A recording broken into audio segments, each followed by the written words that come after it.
আসসালামু আলাইকুম ওয়া রাহমাতুল্লাহি ওয়া বারাকাতুহু।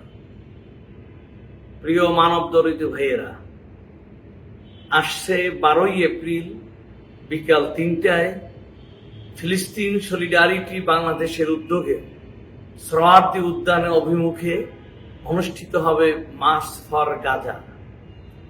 এই মহৎ কর্মসূচিতে নেতৃত্ব দেবেন আমাদের প্রিয় দৈনিক আমার দেশ পত্রিকার সম্পাদক, সাহসী দেশপ্রেমিক সাংবাদিক ডক্টর মাহমুদুর রহমান সাহেব এবং মানব সেবায় নিবেদিত শায়েখ আহমদুল্লাহ সাহেব সহ দেশ বরেণ্য ব্যক্তিবর্গ।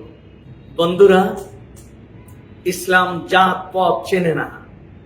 খাঁটি মুসলমান ধর্ম বর্ণ নির্বিশেষে মানবতায় বিশ্বাসী, অথচ কিছু মুসলিম মুখোশধারী মসনদের মোহে স্বার্থের অন্ধতায় ফিলিস্তিনের কান্না শুনতে পায় না।